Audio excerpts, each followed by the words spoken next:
On today's episode, I catch up with the King of Beef, Denis Cox.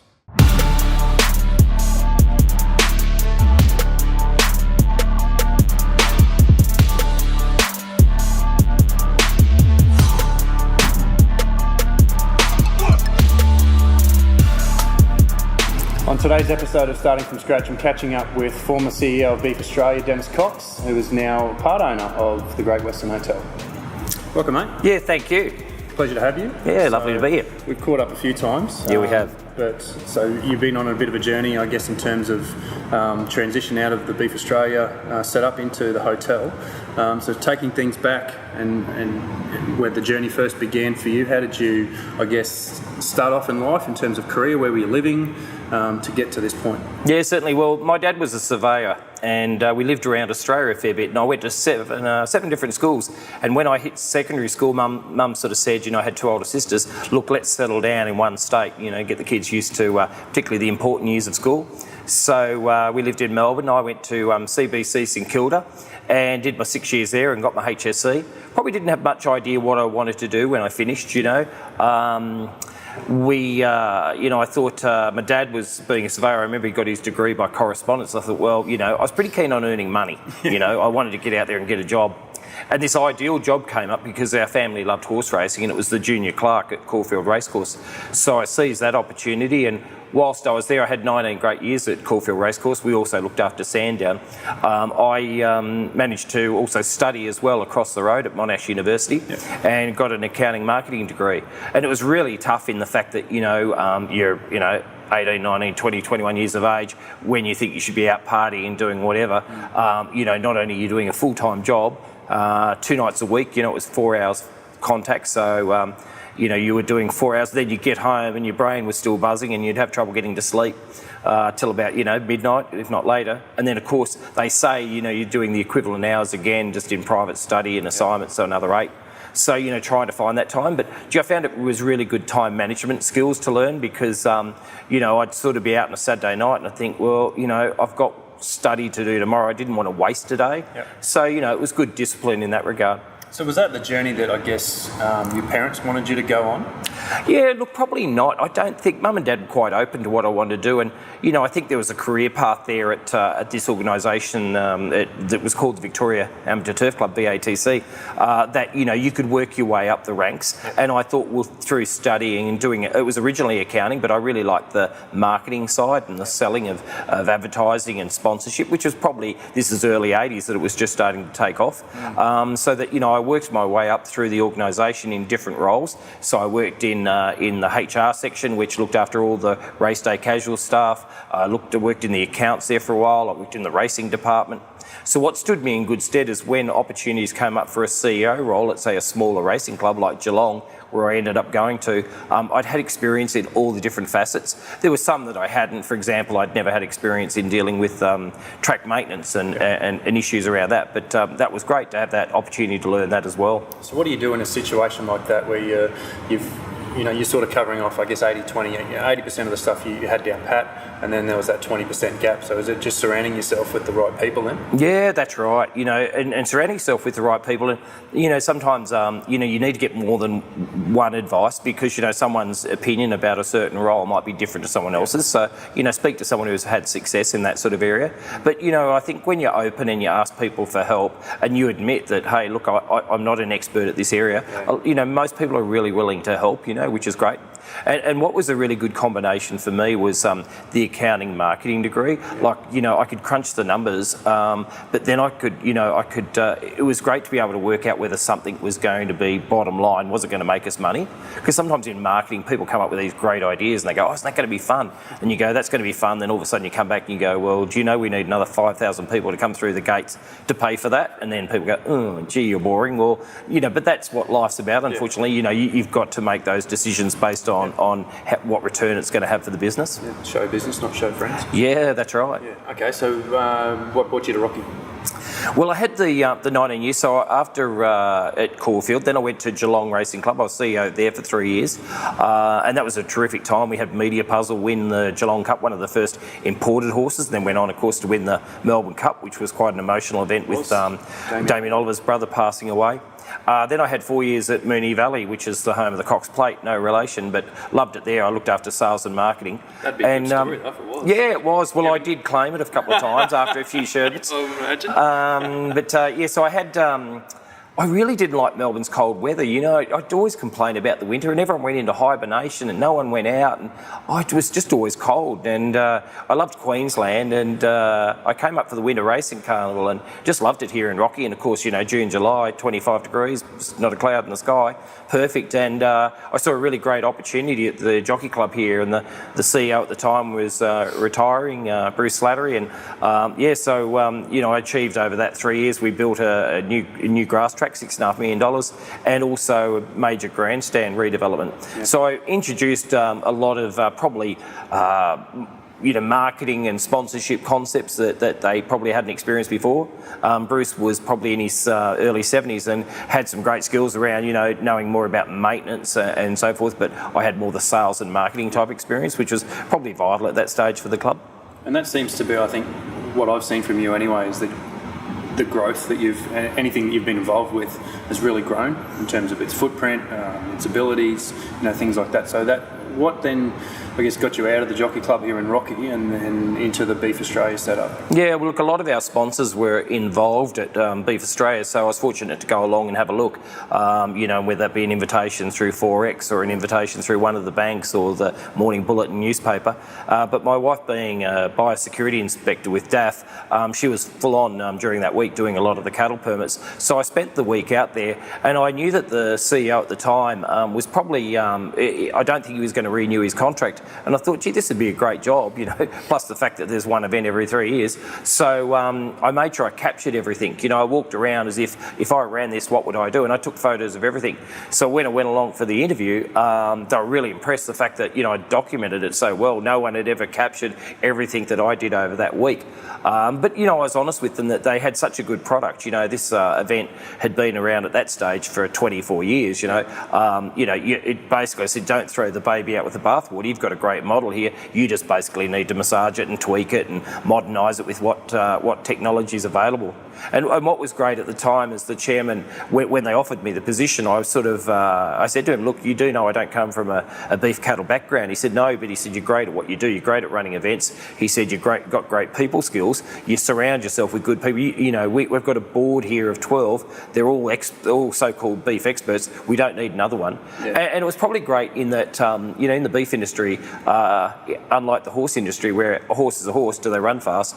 There's 32 different breeds. They're all parochial about their breeds, you know, whether it be the Brahmins or the Angus or the Drought Masters, you know, and even then when it gets to the Angus, is it a black Angus or a red Angus, you know? I was more like, what's it taste like with some salt and pepper and sauce? So, you know, I was sort of, I didn't have that any preconceived or bias towards any of the groups. My aim was to make a successful event for not only for the beef industry, but for the CQ region. And as you know, the whole town hums for that week, and it sort of flows on either before and afterwards. I think the economic impact study said 80 million was spent in the region as a result of that event. And, you know, being the beef capital of Australia, it put us on the map, you know, and put us on the map for good reasons. You know, you often see with Rocky, we're here because there's a cyclone, you know, or there's a flood. Let's be on the front page of national newspapers for something positive. Yeah. So when did you first take over the CEO role at Beef Australia? Yeah, so that was 2012, so October, so, you know, 5 months after the 2012 event. So it gave me plenty of time there to prepare, of course, for 2015. There's a fair bit of work to be done, you know, from a funding point of view.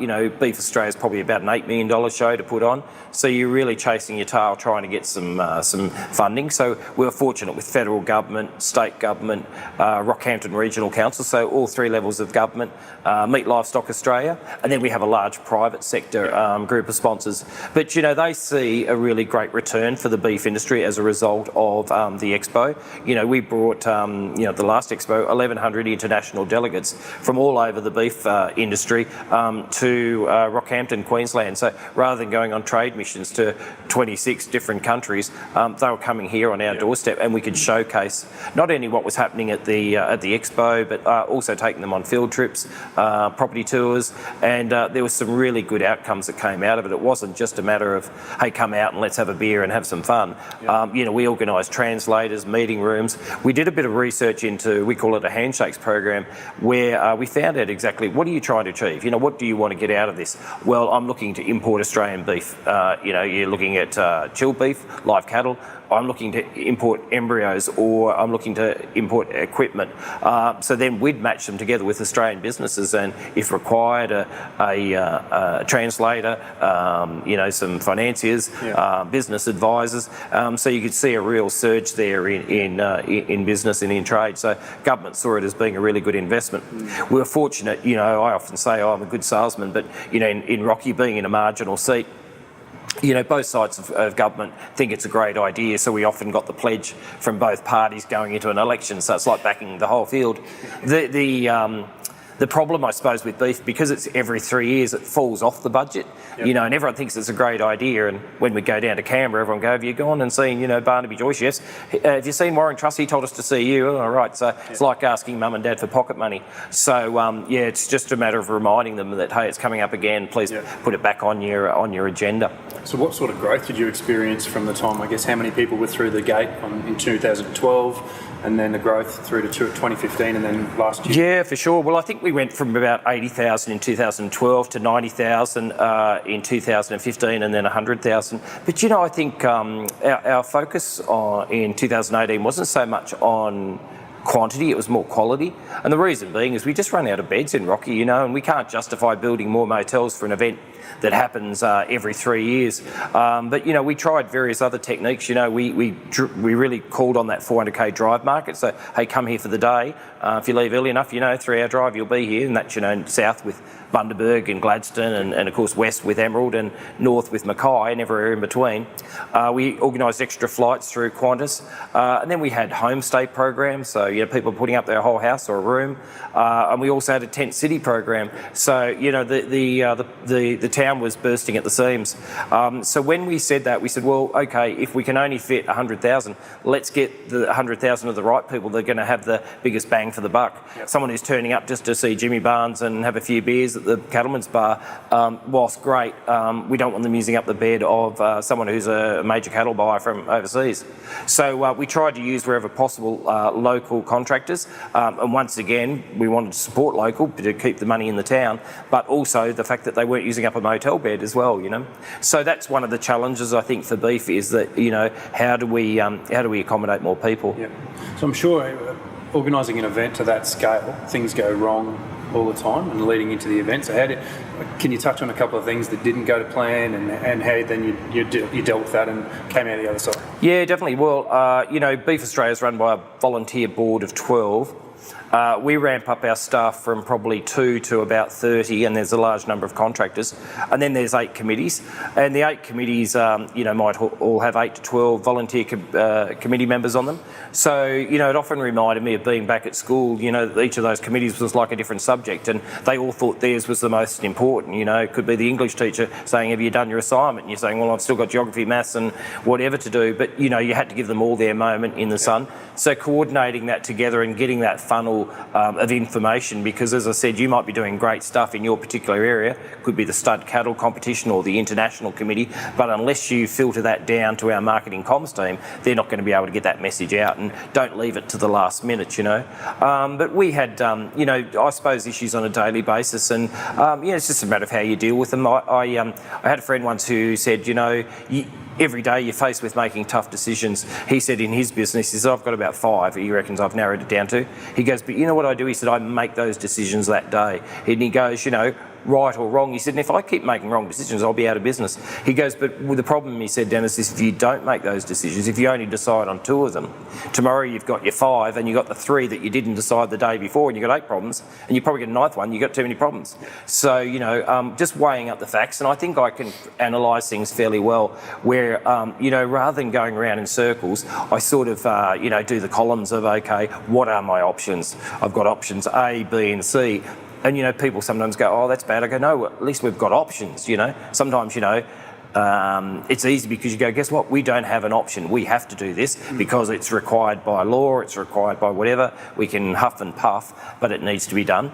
So, you know, I've had an occasion, I remember I was down at Geelong Racing Club and we were going bad financially, and it was our Geelong Cup Day, and it was raining the night before. It was just teeming down rain, and I thought the meeting might get called off. And my father-in-law came out and said, "What are you doing?" And I was prancing up and down the veranda. I said, "Oh, have a look at this." I said, "The meeting's probably going to get called off tomorrow. We're going to go broke, blah, blah." And he just huffed. He said, "Hey, get your shoes on." He said, "We're going to the pub." I said, "I can't go to the pub." And he just looked at me. He said, "What, control do you have over that weather?" "None." He says, "So don't worry about things that you've got no control over." So sometimes people look at me and they go, "You don't seem that stressed." I go, "Well, why stress? Because I can't control that happening. Is someone going to die? No. So let's focus on the things that we have got control over."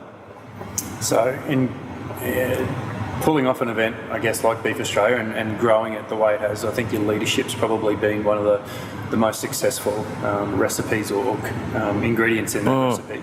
So how would you describe your leadership style and what you focused on in that time? Yeah, look, I try and make sure that, trying to get the right staff to start with. And it's a real challenge with Beef Australia in that it's such high pressure as it gets close to the event. You can't really stretch that work out. And as it gets closer to the last couple of months, you're working crazy hours. And everyone says, how do you do that? You can't keep... I said, well, no, this isn't sustainable, but come the 12th of May, this is all over. We can relax and enjoy. And I think the last couple of weeks you go by adrenaline, but making sure you keep that communication, keeping it cool, getting, you rest when you can.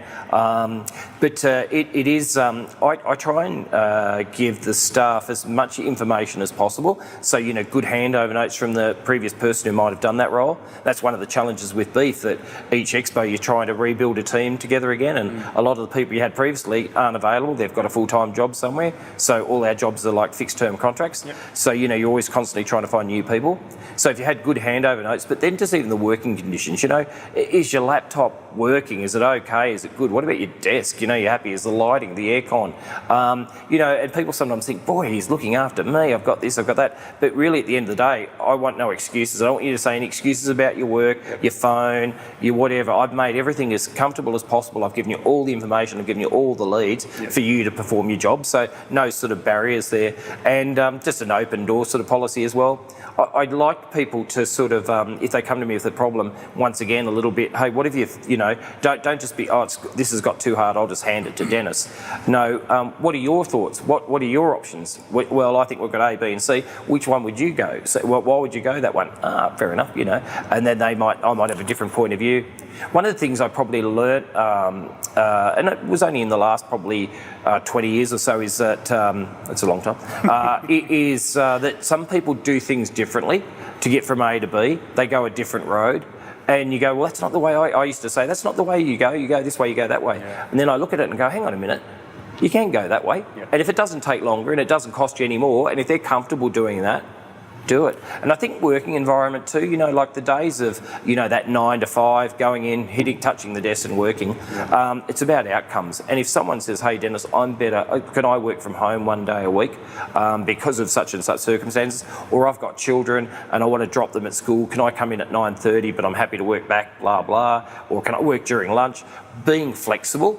Because it's not so much about, clocking up the hours, it's more about achieving the outcomes and the results. And some people aren't morning people, like they work better in the afternoon. So if they want to come in at 9:30 or 10 o'clock, but they're happy to work till 6:30, try and be flexible in that regard. Don't just be set in your ways and go, no, we don't do it that way, Yeah, it's definitely a message I'm trying to convey to the athletes that I'm working with on a coaching perspective as well, is that the destination might be the same. I guess it's like putting... something into your GPS or your Google Maps on your phone, and it'll tell you, well, if you're going to fly, it'll take you this long. If you're going to walk, it'll take this long. Drive, bus, whatever it is, public transport. And I think, we're all trying to get to the same outcome, but the method or the journey that we go on to get there may be different, may take different periods of time. You may have to work harder than the guy sitting next to you because he has more talent, but you still get to the same place if you're willing to put in the work. And I think it's a matter of just starting something as well. A lot of people procrastinate and they put things things off, you know, and I even do it myself. You know, I'll be at home and it'll be a hot Sunday, and I think, oh, I've got to mow the lawns, and I get out there, and for the first 5 or 10 minutes, I'm sort of fighting through it. Do I want to do it? Do I want to do it? I don't want to do it. But once you get past that little point, you know, I'll be out there for 2 or 3 hours, and then I feel really good about it afterwards. And I think that about planning my day as well. Like, I'm a bit of a list doer, and I'll say, oh, okay, what are the 10 things I want to do today? And I'm really generous with the, allowing a little bit of flexibility, because there's going to be the interruptions with phone calls and emails and things that you don't expect. But then I sort of rank them. I sort of go, well, which one am I going to do? And I might go, good job, bad job, good job, bad job. And I might do a bad job before lunch, you know, like get that done, and then I'm going to go have a nice sandwich, or I'm going to go get a pie. When I come back, I'm going to feel a bit tired and a bit, you know, after eating lunch. I'll do something that doesn't require a lot of brain skill, and that can fill in the next half hour. And there's a real sense of accomplishment. You know, I love crossing the line through them and saying they're done. But I think the other aspect of that is that sometimes you can have a task and you can spend too much time on it. You know, you can just because you want it to be perfect. Whereas, you know, you're better off getting, if you've got 10 jobs to do, doing one job perfect and not doing the other 9, or doing, you know, 6 jobs really well, you know, because sometimes does that job need to be perfect? Maybe if you're a heart surgeon, yes, but, you know, if you're, a lot of times, you know, sometimes it's more about your own personal pride. Yeah. So it's about outcomes, you know. So you've been in high performing roles for a decent amount of time now in your life. Was there a fear of failure, and if so, like, how did you overcome that? Was that something that your parents instilled in you, like in terms of a risk-taking mentality? Yeah, I don't know. I do get quite stressed, and the way I cope with it is by trying to understand and learn and get good at it, you know. I always remember at school, you know, if I walked into a class and I hadn't done my homework, how stressed I'd be, and I think, oh, I hope they don't ask me a question, or I haven't studied this, or I haven't done whatever. But when you'd actually prepared for it, you were there going, hey, ask me, I know this question, I know this answer, I've studied this. So it's a bit like that in a work sense. But I think sometimes, what do they say, bite off more than you can chew, and chew like crazy. Yeah. And I think Richard Branson said something about, you know, if you're offered a position that you're not capable of, take it and, you know, just run with it, you know. But you've got to be honest, you know, like as far as when you're in trouble, say it early, you know, I am struggling here, or I didn't understand what you told me to do. You know, I had a boss who was a tyrant of a fella, but whenever you messed up, if you went to him and fessed up and said, look, sorry, I've just stuffed up, I've done blah, blah, he was the greatest bloke in the world. He almost took it as a challenge. Righty-ho, what are we going to do here? Let's fix this up, you know. But what he didn't like was when you tried to cover it up, you know. And we all make mistakes, you know, but it's just a matter of if you're honest about it and say, look, I've made this mistake. And sometimes not only have I made the mistake, these are the possible suggestions I think of how we can fix it. Yep.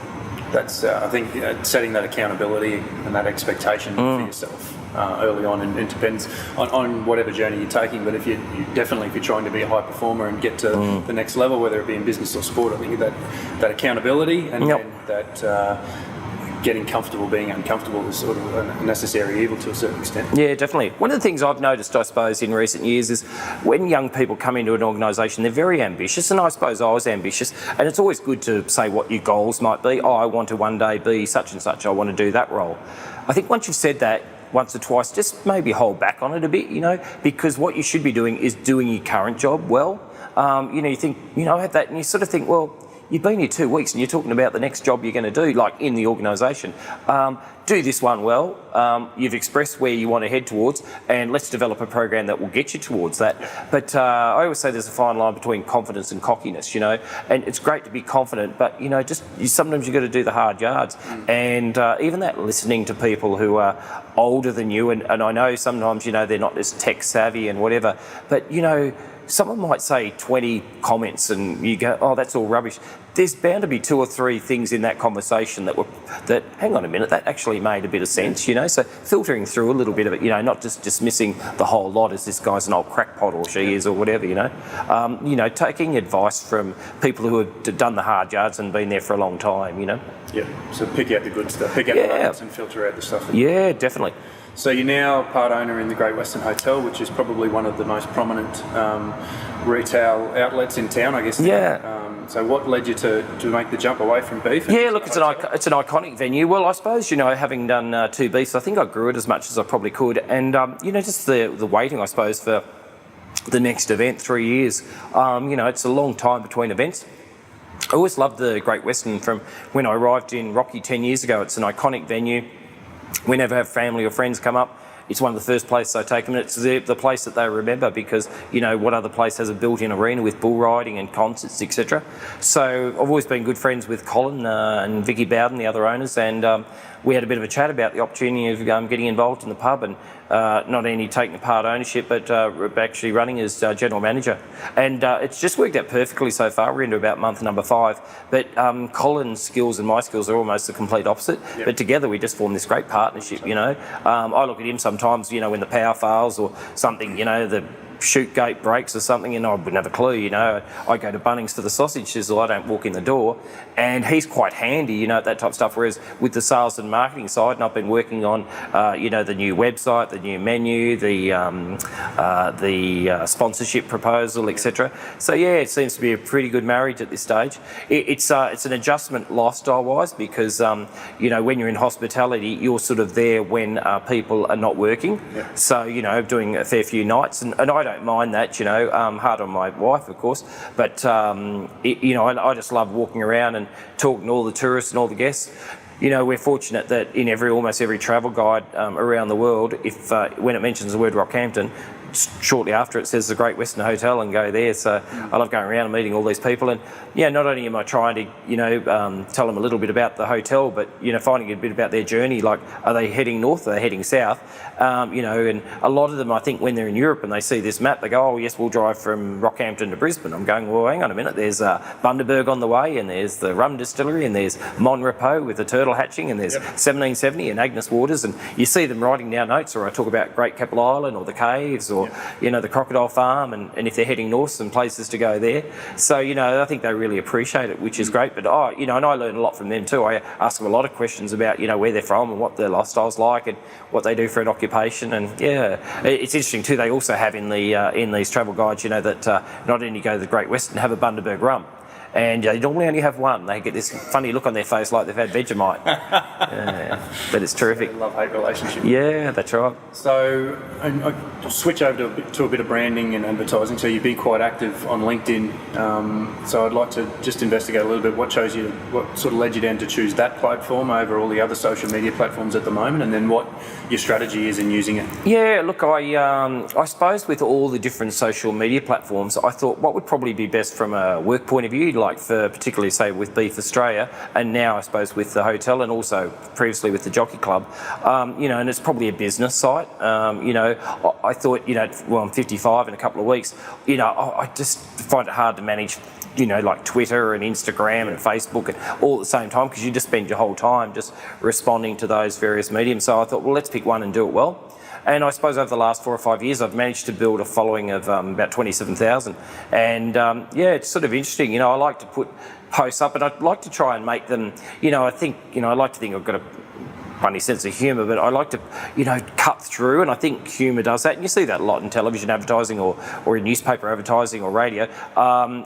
Having something a little bit quirky, but then linking it back to your product, because there's so much that's sort of like mundane and boring when you're scrolling through that LinkedIn. How can I connect?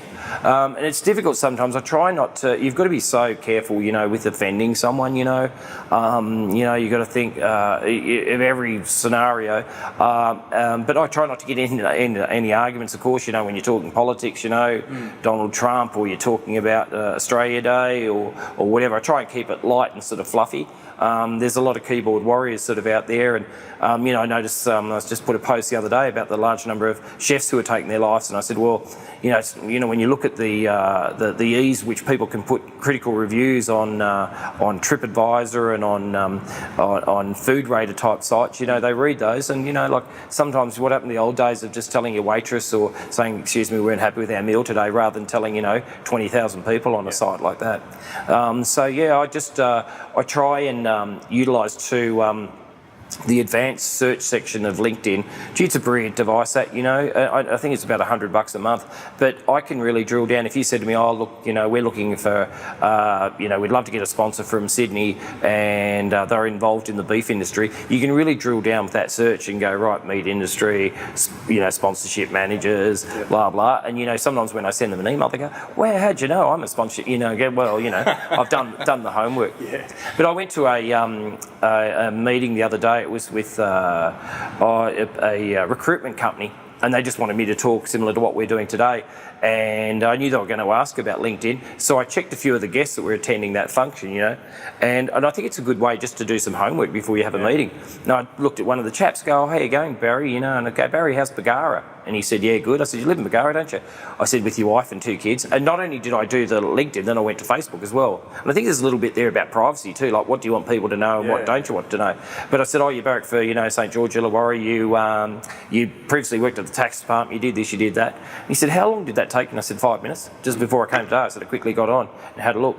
And I admittedly picked a man because I didn't want to, if I spoke to a lady there, she might think I'm stalking her.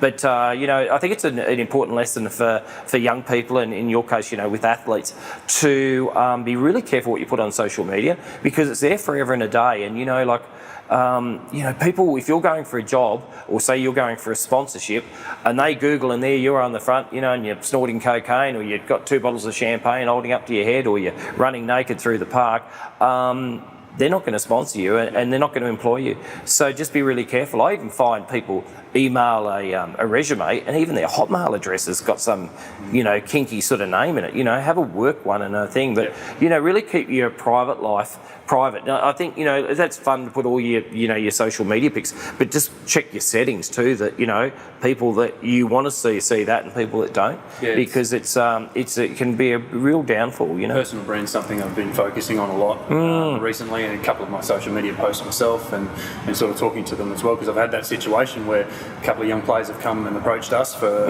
ambassador roles, and then I said, "Yep, no problems, happy to look into it." And you get onto their social media, I've encountered you know, racial slurs and things like that. It's just a deal breaker straight away. So I think that's if that's the path you want to go down in terms of choosing, you know, sport as a profession in future, or I guess any profession really, is that you're documenting so much of your life these days that stays there, and it's a permanent record, whereas 30 years ago you didn't have to worry about it. If you held a certain view, whether it be political or whatever, you could change it, and no one in 5 years' time would know any different. Yeah, that's right. I sort of have a philosophy, don't put something that you wouldn't tell your grandmother, you know, on Facebook. But yeah, you've got to be super careful. You know, my son often says, you know, "Dad," he's 27, you know, life's pretty easy. It's just about making good decisions, you know. And sometimes, you know, you don't need to look up a book or ask someone, "Is this a good decision?" You sort of know. I had a neighbour once who was dieting, you know, and every sort of single product he'd go, "Oh, look up whether that's good for you or not." You know, and he was weighing his food, lettuce leaves and all this stuff. I said, "Mate, you know, like, you know, just looking at it, chocolate's not good for you, cake's not good for you, beer's not good for you. But, you know, that radish and lettuce, I think you could have as much of that as you want, you know. You know, you can usually tell looking at food, a creamy pasta, hey, guess what? That's probably, you know, smaller portion, garlic bread. You know, like, it's not rocket science. And the same, too, with, you know, 3 a.m, your mates go, "Hey, let's go to the next bar and blah, blah, do shots." You know, you don't need to be a rocket scientist, so that's probably not a good wise move. Not particularly if you've got something that you've had planned for the next day, you know. It's about moderation, isn't it, you know? And it's easy, I suppose, as you get older to say that, but, you know, life's so short, you just don't want to be wasting a day, and in our beautiful sunshine here in CQ, sitting in bed feeling crook, you know. Absolutely. Yeah. Mate, I think that's probably the perfect way to end it. Yeah, excellent. Thank you. Some brilliant pieces of advice there. Thank you. Some really good points. So yeah, good on you. Thank you very much. See you again. Cheers. Thanks Good to be here. Thank you.